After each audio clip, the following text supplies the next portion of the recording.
Good afternoon student, welcome to Shaurya Bharat app. एक बार फिर स्वागत है आप सभी का। सीक्वेंस एंड सीरीज ही अपना कंटिन्यू चलने वाला है। एपी पे बहुत सारे क्वेश्चंस आज लेने वाला हूं मैं। और सबसे पहले आपका होमवर्क क्वेश्चन, जो बच्चे अभी कनेक्ट हुए हैं उनके लिए एज अ फ्रेश क्वेश्चन बेटा आप लोगों के सामने ये रहा। बताओ इस क्वेश्चन का क्या, बहुत ही बेसिक क्वेश्चन है, बहुत ही ईजी क्वेश्चन है बेटा। ठीक है, क्या आंसर होना चाहिए बेटा इसका?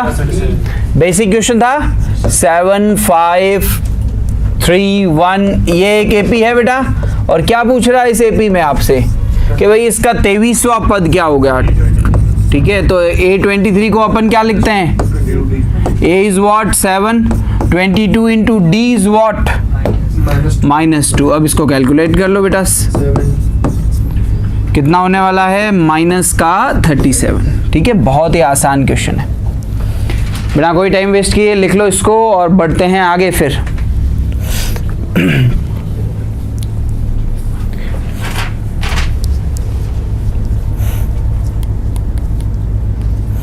ठीक है, ताकि एक एपी का जनरल रिवीजन हो। जीरो लेवल से भी लो लेवल का क्वेश्चन है बेटा। बढ़े आगे। ठीक है, ओके। नेक्स्ट क्वेश्चन आप लोगों के सामने ये रहा। और ऐसे क्वेश्चंस को प्रॉपर्टीज की हेल्प से करो। कल मैंने 5 प्रॉपर्टीज लिखवाई थी आपको एपी की, बहुत ही आसान क्वेश्चन बन जाएगा। If k+1, 3k and 4k+2 be any 3 consecutive terms of an AP, then value of k। ये किसी समांतर श्रेणी के 3 लगातार पद है, कोई भी हो सकता है। मैं ये क्लेम नहीं कर रहा हूं कि फर्स्ट टर्म है, सेकंड टर्म है और थर्ड टर्म है, लेकिन तीनों है कंसेक्यूटिव, तीनों है लगातार। तब k का मान क्या बाहर निकल के आता है? देखो बेटा, पहला टर्म है k+1, दूसरा टर्म है 3k, तीसरा टर्म है 4k+2 और ये तीनों एपी के कंटिन्यूस टर्म है, लगातार टर्म है। मैंने आपको बताया था कि अगर A B C 3 terms AP में लगातार हो तो twice of double is equals to a + c होता है। इस एक इक्वेशन से एक अननोन जो कि क्या है यहाँ पे k, उसका वैल्यू आ जाएगा। देखो क्या आ रहा है बेटा, twice of b is what 3k, a क्या है यहाँ पे k+1, उसका एडिशन हो रहा है c क्या है यहाँ पे 4k+2। तो यहाँ पे देखो 6k is equals to 5k+3, so k is equals to, directly लिख सकते हैं अपन, 5k सब्ट्रैक्ट हो गया तो k इज इक्वल्स टू 3। कौन सा ऑप्शन हो जाएगा बेटा? Option number A.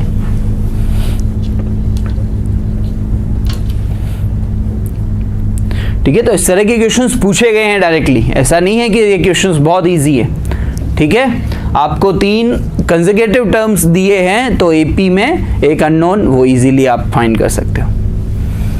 कोई दिक्कत नहीं किसी बच्चे को? ओके,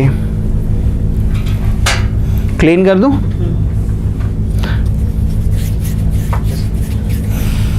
चल भाई। और इसके अलावा देख सकते हो सौर्य भारत ऐप पे आप बुक मटेरियल्स देख सकते हो बेटा, जो यहाँ पे अवेलेबल है। जीडी के लिए है clerk, NA, technical, X group and Y group. ठीक है, तो आप बिल्कुल इस पे विजिट करें, बहुत ही अच्छी बुक है। यहाँ पे आपको कंप्लीट थ्योरी के साथ साथ बहुत सारे क्वेश्चंस मिलेंगे, मल्टीपल चॉइस। नेक्स्ट क्वेश्चन आप लोगों के लिए ये रहा बेटा, Which terms of the AP is 320? यहाँ पे हल्का सा कई बच्चों को कंफ्यूजन हो जाता है, इसलिए ये क्वेश्चन मैं लेके आया हूं। ठीक है, इस AP का कौन सा पद 320 होगा? तो ये एक पद दे रखा है और ये कौन सा पद है, कौन से नंबर पे आया, ये आपसे पूछ रहा है। आई थिंक हर बच्चे का आंसर इजीली आ जाएगा यहाँ पे।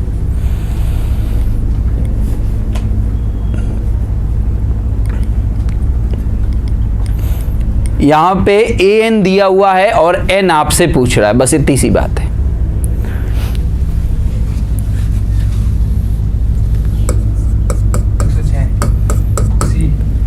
ओके, इस एपी का कौन सा टर्म, एक टर्म है जिसका वैल्यू दे दिया, ये कौन सा टर्म है? यहाँ पे n आपसे पूछ रहा है। बहुत ही सिंपल क्वेश्चन है बेटा। ओके, an का formula that is what a + n-1 into d। an का value that is 320, a is what 5 + n-1 into d is what, d is what 3। Okay इस 5 को सब्ट्रैक्ट कर लेते हैं तो 315 बन जाएगा, ये n-1 इंटू 3 से इसको कैंसिल कर सकते हैं बेटा, 105, तो n का वैल्यू आ जाएगा 105 प्लस 1, तो मैं बोल सकता हूं कि 106 टर्म का जो वैल्यू है दैट इज 320। ठीक है, ये कौन सा पद है, 106वां पद है। संजना कुमार राजपूत, कंवर राजपूत, वेरी गुड बेटा, 106। आगे बढ़े,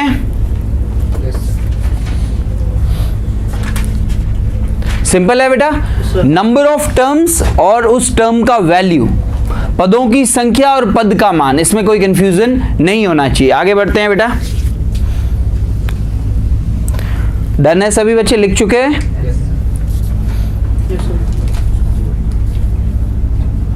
ठीक है, तो ये 106वां पद होगा। नेक्स्ट बेटा, ये थोड़ा अच्छा क्वेश्चन है कंपैरेटिवली जितने क्वेश्चंस अभी तक अपन ने किए उनसे। The sides of a right angle triangle are in AP, then ratio of sides is, यदि एक समकोण त्रिभुज की भुजाएं, समकोण त्रिभुज है बेटा, राइट एंगल ट्राइंगल है, उसकी जो साइड्स है वो एपी में है, तो उनके पदों का अनुपात क्या होगा या भुजाओं का अनुपात क्या होगा, वो यहां से आपसे पूछ रहा है। ठीक है, इसको सॉल्व करो बेटा, राइट एंगल ट्राइंगल है, समकोण त्रिभुज, अगर एक त्रिभुज समकोण होता है और उसकी तीनों भुजाएं समांतर श्रेणी में होती है,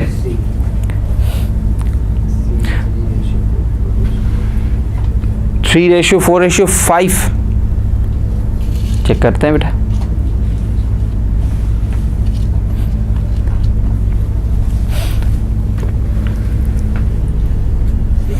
बिल्कुल सही है बेटा। बेसिक मेथड भी बता देता हूं और ऑप्शंस के अकॉर्डिंग ट्रिक भी बता देता हूं, बहुत ही आसान क्वेश्चन है। जैसे देखो बेटा, मैंने ये साइड ए ले ली, ये साइड बी ले ली, ये साइड सी ले ली, सबसे बड़ी साइड कौन सी होगी, सी, ये बाय डिफॉल्ट है, हाइपोटेनस है, कर्ण है बेटा। तो मुझे बताओ ए बी सी ए पी में है क्वेश्चन के अकॉर्डिंग, तो मुझे बताओ 2b बराबर क्या होगा, ए प्लस सी, मिलेगा कि नहीं मिलेगा। अब मुझे ये भी पता है कि तीनों साइड्स में ये रिलेशन लगता है, c square is equal to a square plus b square, ये रिलेशन भी तो लगता है बेटा। या फिर एक काम करो, ये अपनी जगह पे सही है, पहली साइड को मैं ए ही कंसीडर करता हूं, दूसरी साइड को मैं ए प्लस डी कंसीडर करता हूं और तीसरी को मैं ए प्लस 2d। अब सॉल्व हो जाएगा, क्योंकि ए बी सी में 3 अननोन है, लेकिन एपी में है तो इसका कैरेक्टर यूज कर लेते हैं और ये वैल्यू यहां पे पुट कर लेते हैं बेटा। मुझे बताओ सी का वैल्यू तो सर ये ए प्लस 2d था, उसका स्क्वायर इज इक्वल्स टू ए का वैल्यू ए ही कंसीडर किया तो ए स्क्वायर, और बी की जगह क्या लिखेंगे बेटा अपन, ए प्लस डी। ठीक है, तो अगर किसी को इसके थ्योरेटिकल अप्रोच में प्रॉब्लम हो रही है तो यहाँ पे देख सकते हो, ये बनेगा बेटा a square plus 4d square. ठीक है, एंड देन क्या बन जाएगा बेटा, ये 4ad, ये क्या बनेगा बेटा, a square plus d square plus 2ad। यहाँ पे आप देख सकते हो एक ए स्क्वायर तो कैंसिल हो गया, ठीक है, इससे ये कैंसिल हो जाएगा, 4d स्क्वायर और d स्क्वायर तो 3d स्क्वायर बचेगा, और यहाँ पे देखो ये 4ad और ये 2ad, तो यहाँ पे 2ad बचेगा इक्वल्स टू 0। इसको जैसे ही मैंने कैलकुलेट किया, अपन यहाँ पे एक d का वैल्यू कैंसिल कर सकते हो, d कॉमन लेके खत्म हो गया बेटा। और आपको एक और चीज़ का यहाँ पे मैं आइडिया दिलाना चाहता हूँ, यहाँ पे d को मैं कैंसिल कर रहा हूँ, इट मीन्स d का वैल्यू 0 में नेगलेक्ट कर रहा हूँ, वो प्रैक्टिकली पॉसिबल भी नहीं है। अगर d 0 होगा तो तीनों साइड इक्वल हो जाएगी, तो वो राइट एंगल ट्राइंगल की साइड नहीं होगी, इसलिए d का वैल्यू 0 नहीं हो सकता, इसलिए इसको रिमूव कर रहा हूँ। तो यहाँ पे देखो 3d is equals to what, -2a, इससे रिलेशन आ जाएगा। पहली साइड अपन ने क्या मानी थी, पहली साइड अपन ने a ही मानी थी, ठीक है, d का वैल्यू होगा -2/3a। दूसरी साइड अपन ने क्या मानी थी, a प्लस d की जगह वैल्यू उसका पुट कर दो, तो a -2/3a that is what 1/3a। और तीसरी साइड अपन ने क्या मानी थी, a प्लस 2d, ये बनेगा a, और इसका ट्वाइस करूंगा तो ये -4/3a बन जाएगा, इसको कैलकुलेट किया तो ये -a/3 बन जाएगा। तो इन तीनों का रेशियो आ चुका है, a ratio b ratio c क्या आया, ए का रेशियो ए ही है, इसका रेशियो आया 1/3a और इसका रेशियो आया माइनस, यहाँ पे नेगेटिव आ रहा है, ऑप्शन सी आ रहा है सर। नहीं ऑप्शन तो सी मिल गया, उसकी कोई दिक्कत नहीं है, नेगेटिव कैसे आ गया, ऑप्शन सी आ रहा है उसमें कोई दिक्कत नहीं। वैसे भी आप चीज एक सोचो, रेशियोज है, प्रोपोर्शनलिटी कांस्टेंट, जैसे ही मैंने 1 लिया तो मुझे बता 3 4 5 ये साइड राइट एंगल ट्राइंगल की ट्रिपलेट है कि नहीं, तो ऑप्शन तो सी आ गया, लेकिन मेथड में क्या एरर हुई है वो भी मैं दिखाना चाहूंगा। यहाँ पे पहली साइड को मैंने ए ही लिया, a + d, दूसरी है बेटा 3d स्क्वायर के a स्क्वायर का आगे एक, अच्छा एक ए स्क्वायर था, बिल्कुल बेटा सही बोल रहा है, यहाँ पर एक ए स्क्वायर और था क्योंकि ए स्क्वायर एक ही कैंसिल हुआ था, हाँ वही मैं देख रहा हूँ, गुड बेटा। ठीक है, फिर ये कैसे कैलकुलेट होगा यहाँ पे वापस देख लेते हैं, थ्योरेटिकल अप्रोच भी बिल्कुल अपना क्लियर होगा। हाँ भाई यहाँ पे क्या बचा, एक तो 4d स्क्वायर और ये d स्क्वायर कितना बचेगा, 3d स्क्वायर, यहाँ पे आ जाते हैं बेटा 3d स्क्वायर। अच्छा ये 4ad और यहाँ 2ad, तो 2ad और बचेगा बेटा, और क्या बचेगा बेटा, इक्वल्स टू में a स्क्वायर। ठीक है, तो यहाँ पे a और d में रिलेशन आएगा, अपन किसी एक का वैल्यू निकाल सकते हैं यहाँ पे, या ये कंप्लीटिंग द स्क्वायर तो नहीं हो रहा है,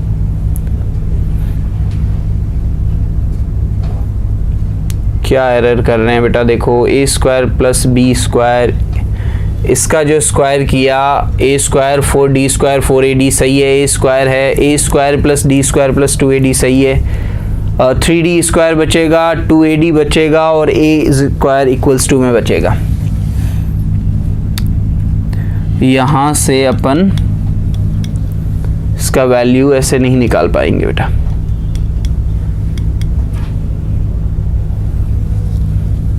ऐसे नहीं निकाल पाएंगे। यहाँ से अगर मैं d और a में डायरेक्ट लिंक करना चाहूँ तो ऐसे नहीं हो पाएगा। सर आप ये तो प्रॉपर्टी यूज कहाँ कर रहे हो आप, तो ये बेटा प्रॉपर्टी तो यूज हो गई ना मेरे भाई, यूज करके करो। नहीं देख प्रॉपर्टी तो यूज हो गई ना, जब मैंने ये साइड ये तीनों मानी बेटा।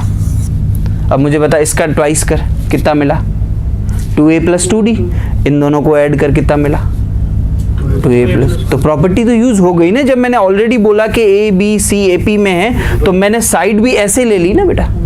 ठीक है, अब मेरे पास एक ही ऑप्शन बचा, हाइपोटेनस लगाओ 3 4 5, नहीं वो ठीक है, वो अपन क्वेश्चन समझने के लिए ठीक है बेटा, लेकिन अपन प्रॉपर मेथड भी अपन यहाँ पे देखें कहाँ एरर कर पा रहे हैं। देखो बेटा ये जो चीज़ है ना, ये a है, दूसरा a + d है और तीसरा a + 2d है, मतलब AP की प्रॉपर्टी अपन ने यूज़ कर ली है यहाँ पे कोई दिक्कत नहीं है। ठीक है, अब अपने पास एक ही तो ऑप्शन बचता है हाइपोटेनस को यूज़ करने का।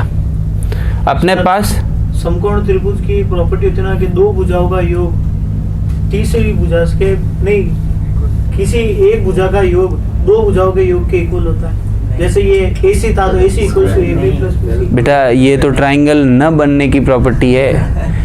ठीक है, ट्राइंगल बनने की प्रॉपर्टी होती है किसी भी दो भुजाओं का सम हमेशा तीसरी से बड़ा होगा और किसी भी दो भुजाओं का डिफरेंस हमेशा तीसरी भुजा से छोटा होगा। ये ट्राइंगल बनने की प्रॉपर्टी है। ठीक है, जो चीज़ आप बोल रहे हो ना बिल्कुल रॉन्ग बोल रहे हो बेटा। ये कोई भी दो साइड है ना उसका सम हमेशा तीसरी साइड से ग्रेटर रहता है। ये ट्राइंगल बनने की कंडीशन, ना सिर्फ ये, कोई भी दो साइड, बेटा मैं कोई भी बोल रहा हूँ ना तो इसमें तीनों साइड में कोई भी आप लिख सकते, उनका डिफरेंस तीसरे से छोटा रहता है। ये ट्राइंगल बनने की कंडीशन होती है। ठीक है भाई, ये क्वेश्चन यहाँ पे अपन डायरेक्टली ट्रिक से अभी टिक कर रहे हैं। इसका और जो कॉन्सेप्चुअल मेथड है मैं जरूर आपके साथ डिस्कस करूंगा। यहाँ पे आपको पता चल रहा है 3, 4 और 5 का ट्रिपलेट होता है, तो इसका आंसर तो वैसे ही यहाँ मिल गया। भाई 1, 2 और 3 का ट्रिपलेट होता है क्या? 1, 2, 3 का ट्रिपलेट नहीं होता है। 2, 3, 4 का ट्रिपलेट कभी नहीं होता। 5, 8, 3 का ट्रिपलेट कभी नहीं होता। आप एक काम करो, जो ये रेशियो होता है, जैसे मान लो ये साइड है A/B/C, ये 1/2/3 देता है और प्रोपोर्शनलिटी कांस्टेंट मानते हैं। A को अपन कंसीडर करते हैं 1 के, B को अपन कंसीडर करते हैं 2 के और C हो जाएगा 3 के। यहाँ पे ये फॉर्मूला लगा के देखो, एप्लीकेबल नहीं होगा। बात समझ में आ रही है? यहाँ पे तीनों के साथ ये प्रोपोर्शनलिटी कांस्टेंट है। देखो जैसे ऑप्शन ए क्यों नहीं हुआ, ये मैं लॉजिक बताना चाहूंगा। C² C is what, higher side C होगी बेटा। C कितनी है? 3K का स्क्वायर कितना होगा? ये तो इसका लेफ्ट हैंड साइड है। अगर मैं बात करूं इसके राइट हैंड साइड की तो वो होगा बेस का स्क्वायर प्लस परपेंडिकुलर स्क्वायर, 1 का 1K का स्क्वायर K² और ये इसका हो जाएगा 4K²। क्लियरली आप देखो इन दोनों के इक्वल नहीं आ रहा। ऐसे ही बेटा सी ऑप्शन में देखो, हाइपोटेन्यूज यहाँ पे कितनी है 5k, उसका स्क्वायर क्या हो जाएगा 25k स्क्वायर, और आप इन दोनों को भी करोगे राइट हैंड साइड को भी, तो बेस कितना है 3k का स्क्वायर होगा 9k स्क्वायर और 4 का स्क्वायर होगा 4, तो यहाँ पे आप देखो 25k स्क्वायर, तो ये दोनों इक्वल आ रहा है कि नहीं आ रहा है। तो ऑप्शन से इस क्वेश्चन को टिक कर पा रहे हैं, बाकी मेथड पे ही अपन और बात करेंगे। ठीक है बेटा, क्लियर है सभी का?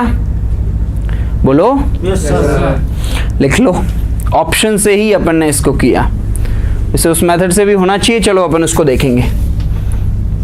ठीक है, लेकिन यश ये हाँ सर। ठीक है, ये तो बहुत रॉन्ग कॉन्सेप्ट आपके दिमाग में था, क्लियर कर दूं बेटा?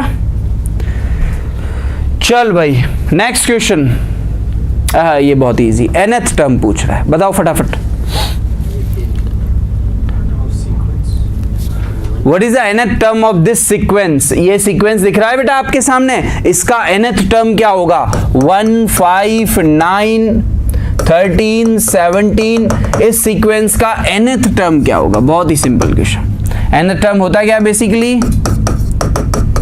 सर ऑप्शन नंबर बिल्कुल, जो बेटा टर्म्स पता है वो रख लो, बाकी इसमें n तो n ही रहेगा। तो a कितना है बेटा 1, और d कितना है बेटा इसमें 4, बहुत बढ़िया। तो ये बनेगा 1 + 4n - 4, तो ये बन जाएगा बेटा 4n - 3। क्लियर है ये तो सभी को? सी हो जाएगा बेटा, ये नहीं होगा, 4n - 3। ठीक है, कई बार एक ऐसा क्वेश्चन भी बिल्डअप होता है जिसमें nth टर्म दे रखा हो, सीक्वेंस पूछता है, या उस सीक्वेंस का बोल दे कि sum of first 10 term, sum of first 16 term, कुछ भी पूछ सकता है। तो अगर ये nth टर्म दिया है तो उससे सीक्वेंस भी अपन जनरेट कर सकते हैं। जैसे देखो इसका रिवर्स क्वेश्चन देखना, बिल्कुल सिंपल प्रोसीजर है। n को 1 रखते ही क्या मिलेगा? फर्स्ट टर्म, 4 × 1 1 - 3 तो 1, n को 2 रखते ही मुझे सेकंड टर्म मिलेगा, 8 - 3 5 हो जाएगा। तो ये इससे सीक्वेंस मिल गया ना। और एक और क्वेश्चन इस पे वैरायटी मिलती है, ये तो क्वेश्चन बहुत इजी था। अगर Sn भी दे रखा इन टर्म्स ऑफ S, वहां से भी अपन सीक्वेंस फाइंड कर लेते हैं। कैसे? 1 रखते ही मुझे बताओ क्या मिलेगा? S1, और S1 is equal to what? A1। S1 और A1 दोनों एक ही चीज है, सम ऑफ फर्स्ट 1 टर्म, मतलब एक ही तो पद है भाई, कुछ भी बोल दे तू। और ऐसे ही n का वैल्यू 2 लिया तो ये मिलेगा S2, और S2 is what? A1 + A2, बेटा सम है ना, A2 नहीं होगा, A1 + A2, और A1 का वैल्यू 1 रखने पर मिल गया, यहाँ रखो, इसका वैल्यू तो दे रखा होगा, तो इससे आ जाएगा। इस तरह के क्वेश्चंस के साथ भी अपन डील करेंगे बेटा। ठीक है, तो ये तो बहुत ही आसान क्वेश्चन था जब आपको nth टर्म पूछा था, 4n - 3। सर अगर इसमें n की वैल्यू 3 रखे तो इसमें 12 में से 3, इसमें तो 10 आ रहा है। नहीं, n = 1, n = 2, n = 3, तो 4 3 12 - 3 9। हाँ ठीक है, ठीक है। n का वैल्यू 3 रख रहे हो ना, हाँ, ठीक। 12 में से 3 गए 9 मिल रहा है ना बेटा। 4 रखो, 16 में से 3 13 मिल रहा है, तू सोच 13 रखा रहा था। ठीक है, चल भाई आगे बढ़े। ठीक है, ये इसी का nth टर्म है, तो इस ऑब्वियसली इसी को फॉलो करेगा, कोई दिक्कत नहीं है यहाँ पे। ओके, यहाँ पे कुछ अच्छे क्वेश्चंस, हल्की फुल्की कैलकुलेशन हो सकती है, आराम से देखो इस क्वेश्चन को। The sum of first 10 term and 20 terms of the AP are 120 and 440 respectively, then what is its common difference? तब बेटा वो इसका common difference आपसे पूछ रहा है। हाँ, common difference 12 आ रहा है। ठीक है, किसी AP के प्रथम 10 पदों और 20 पदों का योग दे रखा है, मतलब पहला दे रखा है S10 और वो जो है वो कितना है 120, और फिर वो बता रहा है प्रथम, और वो दे रखा है 440, और आपसे इस सवाल में बेटा D पूछ रहा है। हल्की फुल्की कैलकुलेशन है, सॉल्व करो, मैं आपको प्रॉपर 1 मिनट का टाइम दे रहा हूँ। SN का फॉर्मूला लगाओ और सॉल्व कर दो।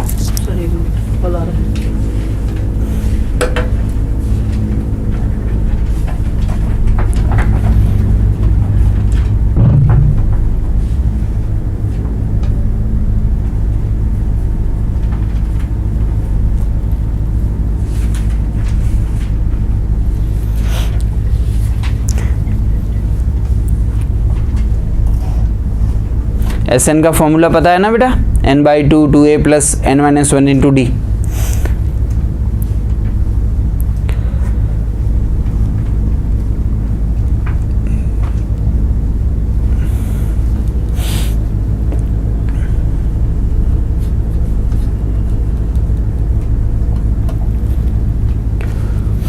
पहले 10 पदों का योग और पहले 20 पदों का योग दोनों दे रखें।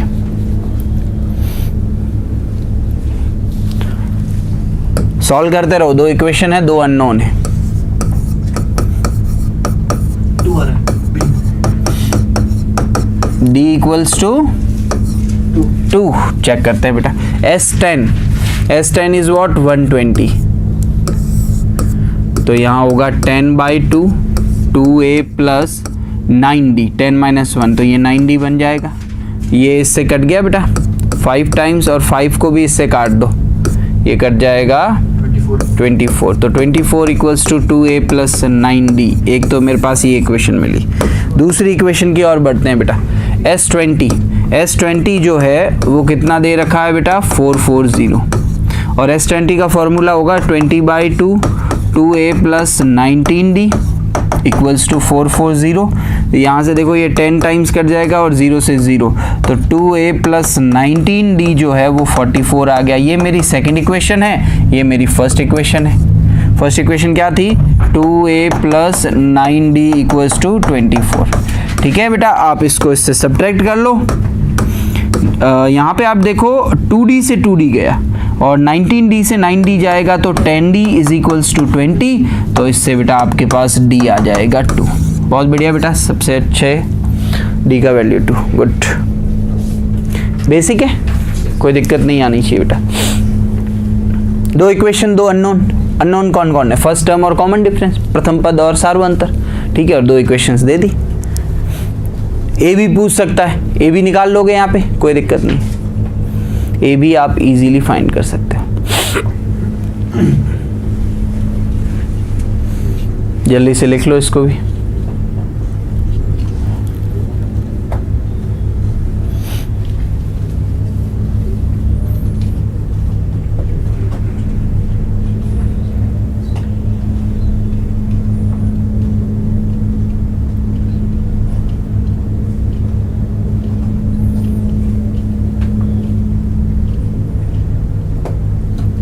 ठीक है, लिख लिया सबने?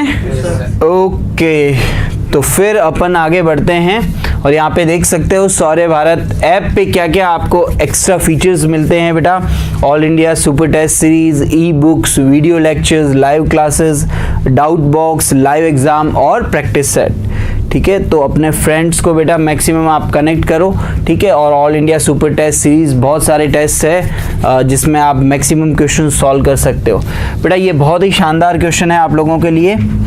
बताओ इस क्वेश्चन में क्या होना चाहिए, आराम से इसको देखो। आपको मैं 1 से 2 मिनट का समय यहाँ पे देख रहा हूँ, समझो अपने लेवल पे।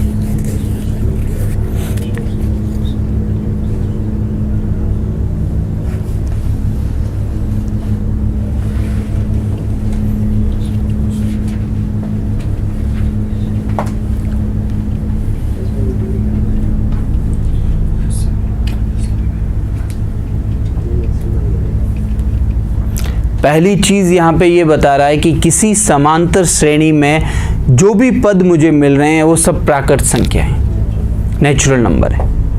कोई पद पॉइंट में नहीं मिलेगा, कोई पद नेगेटिव में नहीं मिलेगा, कोई पद 0 में नहीं मिलेगा। नेचुरल नंबर को आप जानते हो बेटा। ठीक है, फिर उसने बोला है कि sum of first 7 terms is to sum of the first 11 terms. उसका जो रेशियो है पहले 7 पदों का किसके साथ, पहले 11 पदों के साथ, और वो रेशियो, वो अनुपात जो है वो 6/11 दे रखा। ठीक है, और साथ में उसने ये भी बोला कि 7th टर्म जो लाई करेगा 130 और 140 के बीच में, तब आपसे पूछ रहा है डी क्या है। ठीक है, तो एक बार प्रॉपर्ली आप इसके साथ डील करो, मुश्किल नहीं है, क्वेश्चन बहुत आसान है। जो रेशियो दे रखा है वहां से एक इक्वेशन आएगी, पहले आप वो इक्वेशन फाइंड करो। और मुझे पूरा विश्वास है आप में से कोई बच्चा जरूर इसका आंसर बताएगा।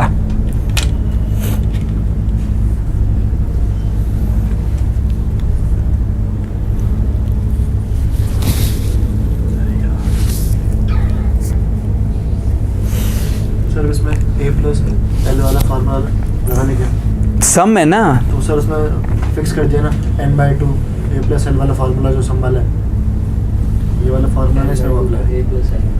SN equals to n/2 a plus L. A plus L. हाँ। लास्ट टर्म कहाँ दे रखी है? लास्ट टर्म डी और ए ही मानो, फर्स्ट टर्म ए मान लिया, कॉमन डिफरेंस डी मान लिया, और देन उसको प्रोसीड करो। भाई लास्ट टर्म का कोई आइडिया नहीं है। उसने ये बोला है कि सेवंथ टर्म जो है वो 130 और 140 के बीच में है। एग्जैक्टली क्या है नहीं पता। 130 और 140 के बीच में नॉन नेचुरल नंबर आते हैं, तो कोई भी हो सकता है ना, इन बिटवीन है। 130 नहीं होगा, 140 नहीं होगा। अच्छा, और फिर इतनी सारी रामायण कर रहे हो तो आप सोचो 7 टर्म का तो आइडिया हो जाएगा, 17 का क्या आइडिया है? वहाँ तो वही लगाना पड़ेगा। तो दोनों में 2a + n-1 इंटू डी कर लगाओ।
ठीक है, आई थिंक सॉल्व करते रहो। यहाँ पे भी देख रहे हो आप कहाँ फंस रहे हो। 7 टर्म का सम और 17 टर्म का जो सम का रेशियो है वो 6/11 दे रखा है। मैंने मान लिया कि इस एपी का फर्स्ट टर्म ए है और इस एपी का कॉमन डिफरेंस डी है। ये चीजें मैंने एज्यूम की है। 17 नहीं 11 है। में तो 11 लिखा है। अच्छा, फर्स्ट ओके, ऑब्वियसली 11 है। इंग्लिश में भी 11 ही है बेटा, ठीक है, इंग्लिश में भी 11 है, ठीक है। हाँ भाई, पहले 7 पदों का योग क्या होता है? 7/2, 2a + 6d, और बट्टे में इधर क्या होने वाला है बेटा? 11/2, 2a + 10d, और ये रेशियो क्या दे रखा है? 6/11। यहां से आप देखो कुछ कैलकुलेशन, 2 से 2 गया, ठीक है, 11 से 11 गया, ठीक है, 7 नहीं जा रहा है। इसको यहीं से मल्टीप्लाई कर दो, 14a + 42d, और इसको क्रॉस मल्टीप्लाई कर दो, 12a + 60d। ओके, और यहाँ पे आप देखो 2a बचेगा, और वहाँ पे देखो कितना d 18d बचेगा। तो a का वैल्यू आ जाएगा 9d। आएगा कि नहीं आएगा? बेटा यहाँ पे 2 अननोन है, एक इक्वेशन है, दोनों फाइंड नहीं कर सकते, इसलिए उसने एक और रिलेशन दिया है कि 7 टर्म जो है वो लाई कर रहा है 130 और 140 के बीच में। ठीक है, अब मुझे बताओ 7th टर्म होता क्या है? 7 टर्म है, यहाँ पे सम नहीं है, और 7th टर्म जो उसने बोला लाई कर रहा है 130 से लेकर 140 के बीच में। कुछ गलत तो नहीं है यहाँ पे? ये बात समझ में आई? अच्छा सर, तो 7th टर्म इज व्हाट? 130 से 140 के बीच में, और 7 टर्म है क्या? 7 टर्म है a + 6d। किसके बीच में है? 130 से लेकर 140 के बीच में। अब यहाँ पे आप देखो a की जगह में क्या लिख सकता हूँ? 90। तो ये 130 से लेकर a की जगह मैंने 9d + 6d, और ये 140। तो यहाँ पे आप देखो 15d लाई कर रहा है 130 से लेकर 140 के बीच में। और आपको एक चीज पता है, जो भी टर्म है ये नेचुरल नंबर होगी। अब देखो बेटा 15d मतलब 15 के टेबल में आने वाली टर्म्स होगी, ठीक है। 15 के टेबल में आने वाली कौन सी वैल्यू 130 और 140 के बीच में होती है? 135 135 कब होता है? 7 नहीं 9 जा 15 9 जा 15 गुणा 9 135 होता है। तो इसका मतलब सर डी का वैल्यू अगर 9 होगा तब इनके बीच में लाई करेगा कि नहीं। तो क्या ऑप्शन आ जाएगा sir, D is equals to 9। कौन सा ऑप्शन सही हो जाएगा बेटा, सी। प्यारा क्वेश्चन था ना, बहुत ही शानदार था, लिख लो इसको। ठीक है, तो यहाँ पे न सिर्फ आपको कैलकुलेशन टेस्ट कर रहा है, प्लस आप लॉजिकली भी चीज़ों को समझो। जब उसने बोला सातवां पद 120 और 130 और 140 के बीच में है और ए का value in terms of D है और डी की वैल्यू भी पूछ रहा है, इसलिए ए को डी के रूप में लिखो। 15D 130 और 140 के बीच में नेचुरल नंबर होना चाहिए, तो डी क्या होगा 9, क्योंकि 15 गुणा 9 135 होता है। ठीक है, अगर आपसे वो पूछे 7 टर्म का वैल्यू तो 135।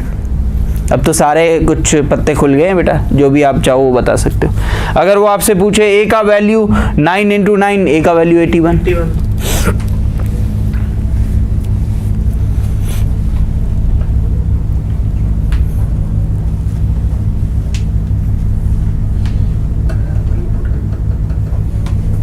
आराम से सारा क्वेश्चन लिख लो, उसका सॉल्यूशन लिख लो।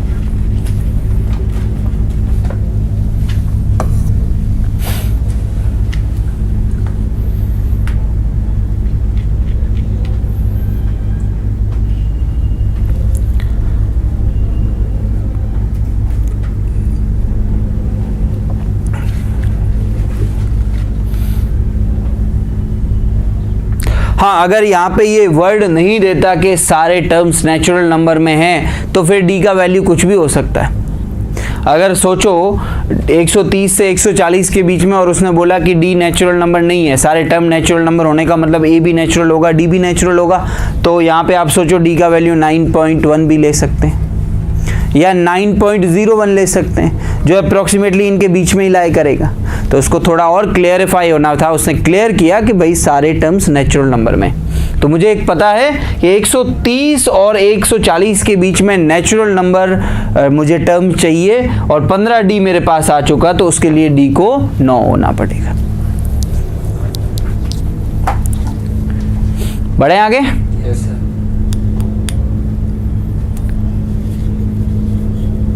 ठीक है भाई, ओके। चल बेटा आगे बढ़ते हैं अगले सवाल की ओर। यहाँ पे एक ही सवाल में 3 चीजें पूछी है, बताओ फटाफट इसका answer. 3rd, 15 and last term of the AP are 4, 8 and 18 respectively. Find the first term, common difference and number of terms. बताओ एपी का तीसरा, 15वां और अंतिम पद का आइडिया नहीं है, कोई भी हो सकता है, जो है वो क्रमशः 4, 8 और 18 है। 4, 8 और 18 है। पहला पद ज्ञात कीजिए, सार्वंतर ज्ञात कीजिए और पदों की संख्या ज्ञात कीजिए।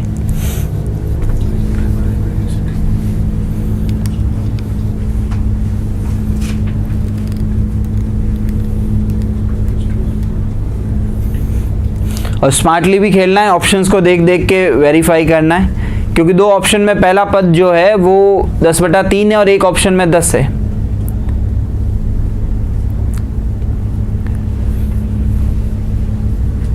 सार्वंतर तीनों में 1/3 दे रखा है, तो जहां तक जरूरत न पड़े उसको कैलकुलेट करो ही मत, ऐसे खेलो।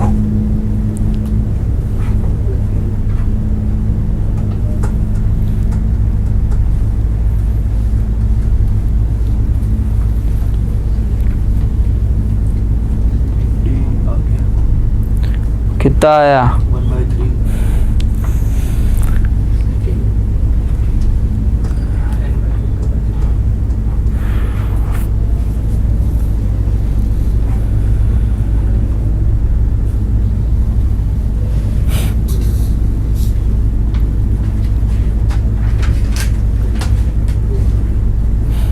कैलकुलेट करते रहो, ये बहुत ही आसान क्वेश्चन है।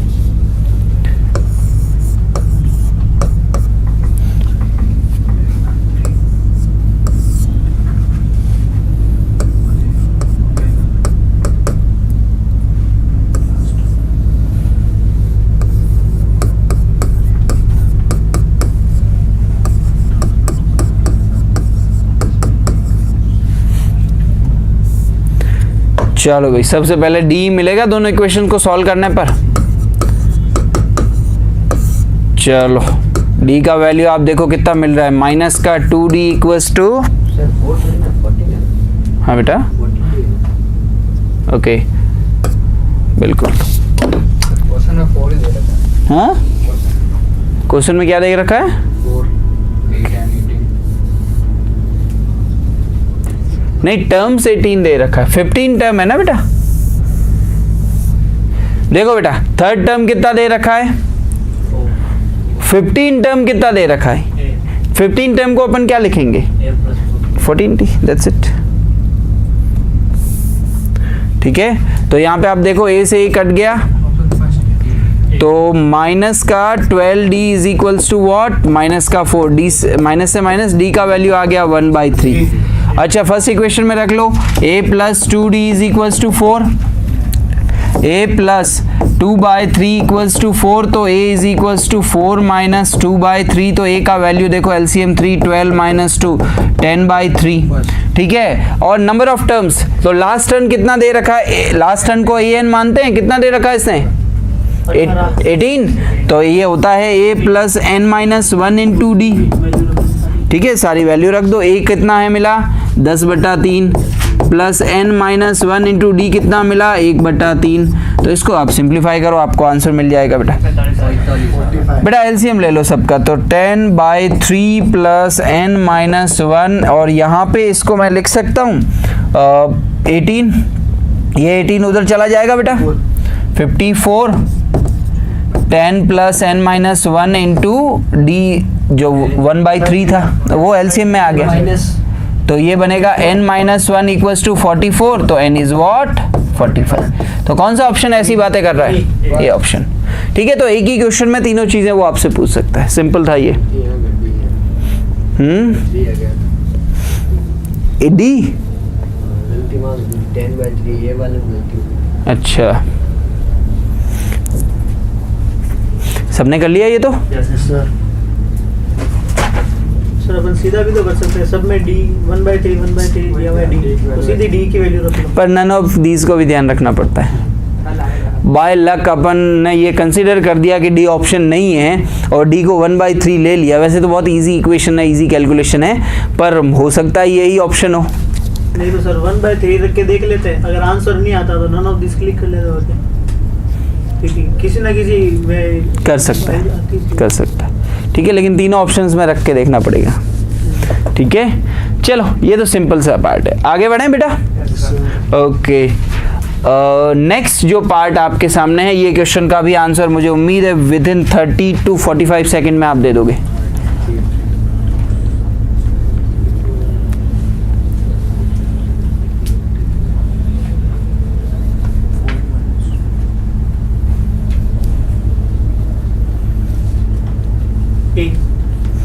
वन 3 एपी में है, twice of middle is equals to twice of middle, direct लिख रहा हूं बेटा मैं, मिडल टर्म का twice equals to first term plus third term, और third term is what 5n plus 1, तो ये बना 8n minus 4 equals to 6n minus 2, तो यहाँ 2n is equals to 2, then n is equals to 1। ये कौन सा रिलेशन यूज किया 2b, ठीक है तो इसका करेक्ट ऑप्शन ये हो जाएगा। इस तरह के क्वेश्चंस देख के ही टूट पड़ो, बस छोड़ना ही नहीं है।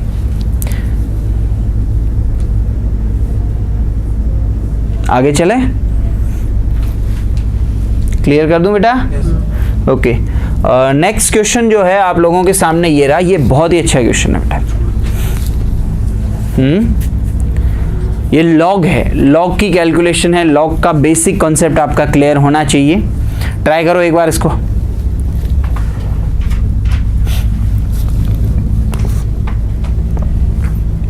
यहां पर भी बोल कुछ ऐसा ही रहा है कि log बेस 3 वैल्यू 2, अगला है log बेस 3 और वैल्यू है 2 की पावर x माइनस 5, और लास्ट वाला है log बेस 3 2 की पावर x माइनस 7/2। ये तीनों एपी में है, तब वो आपसे पूछ रहा है कि x का मान क्या होगा, what is the value of x, x का वैल्यू क्या होगा।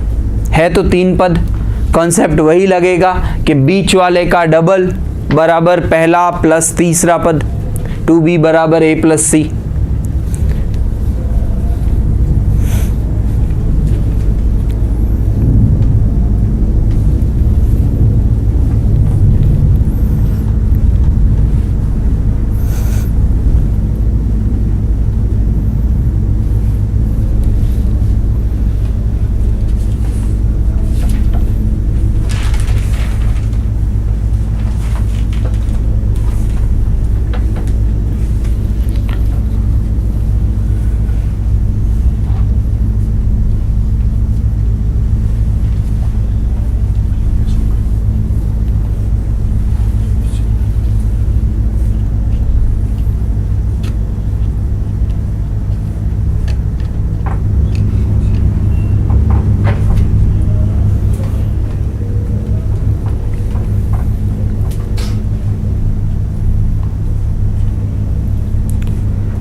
बेटा यहाँ तक पहुँच गए।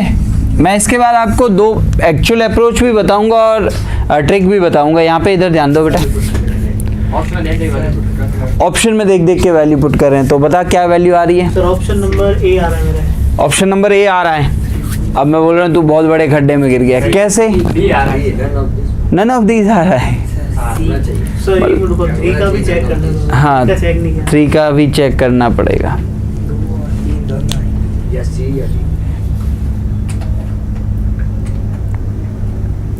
दो 3 मिनट ज्यादा रहेगा। सी पे लॉक। 2 और 3 दोनों आएगा। अभी भी गड्ढे में गिर गया। कैसे बेटा? मैं बताता हूँ यहाँ पे आप है ना, एक इस चीज को देखो, log बेस ए एक्स, ये fx फंक्शन होता है, ठीक है। और log x का जब आधार जब 1 से बड़ा होता है तो आप log का ग्राफ को भी स्टडी करो। ये ग्राफ रहता है। ये कब होता है? जब बेस ग्रेटर देन 1 होता है। और ये कब होता है? जब बेस 0 से बड़ा और 1 से छोटा होता है। 0 और 1 के बीच में लाई करता है। मुझे बताओ यहाँ पे इसका डोमेन क्या है, इसका प्रांत क्या है? लॉग क्या नेगेटिव वैल्यू लेता है क्या? माइनस की वैल्यू कभी नहीं लेता लॉग। लॉग का वैल्यू 0 से बड़ा ही रहता है। जब तू यहाँ पे 2 रख रहा है बेटा, तो पहले इस पे देख, 2 की पावर 2 कितना होगा? 4 माइनस 7 बाई 2 8 ओके, ये एक्सेप्टेबल है। लेकिन इसमें रख -1, ये तो डिफाइन ही नहीं है। तो जो 2 जो वैल्यू है वो तो लॉग एक्सेप्ट ही नहीं करेगा। बात समझ में आई? क्यों नहीं करेगा बेटा? क्योंकि 2 की घात 2 कितनी होगी? 4 माइनस 5 कितना देगा? -1। इसमें 2 ऊपर आ जाएगा ना पावर। हाँ, तो 2 की घात 2 कितनी होगी बेटा? 4। फॉर्मूले में नीचे है ना, ये जो आपने बी वाला, इसमें 2 अगर ऊपर आ जाएगा तो फिर माइनस। हाँ सर, मैंने भी ऐसे ही किया।